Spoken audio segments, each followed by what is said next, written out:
Cloud computing can change our economy and change the way we do business. Overall, last year alone, cloud services worldwide helped generate more than $400 billion in revenue and 1.5 million new jobs for companies of all sizes, in all sectors.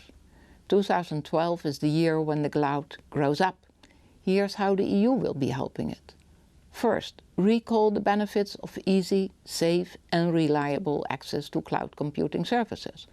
Businesses, especially small businesses, could benefit from ICT tools just as flexible, dynamic and adaptable as they are.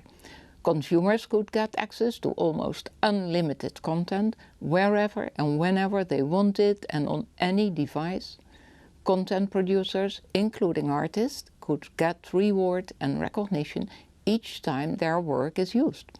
And public administrations could make significant savings on their IT bills, while delivering services more effectively through platforms for open data, education, healthcare or more. But there are problems ahead. For example, if the cloud crosses borders, then so could your services and personal data. So which rules would apply to protect them? When signing up to a cloud provider, can people without a law degree easily understand what they are getting? And once you do sign up, are you locked in for life? Or can you easily take your business and your information elsewhere? Our extensive consultations on cloud computing last year showed that these are not just idle worries. For example, they showed us that 90% of cloud users have no idea about liability in cross-border situations. This uncertainty and lack of trust are barriers to using the cloud and barriers to the growth of a market with huge potential.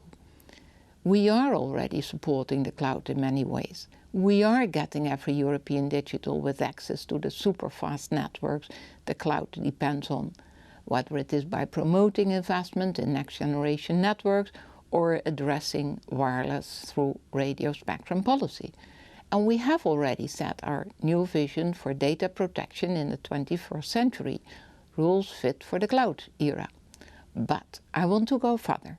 The EU's cloud computing strategy, due out later this year, will cover 4 issues. First, I want to leverage the market muscle of the public sector. Public IT procurement is about 1/5 of the market. Procurement along common cloud requirements could deliver savings for governments, better services for citizens and a vote of confidence that stimulates a growing market. I've launched the European Cloud Partnership to make it happen. Second, many policies are relevant for the cloud, while the cloud is relevant for many policies. For example, IT security, data protection, competition, consumer rights, intellectual property and choice.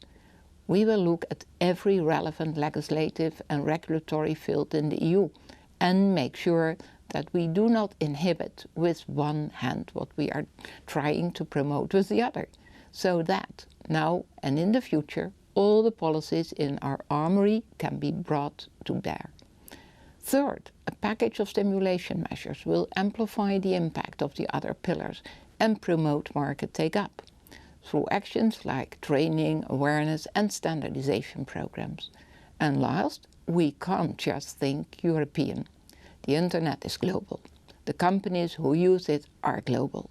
So we are ready to work internationally to agree on a common framework, especially when it comes to areas like cloud certification, data protection and security. And I'm confident the cloud can deliver for a continent dealing with the consequences of crisis. So let's make sure the cloud doesn't happen to Europe, but with Europe.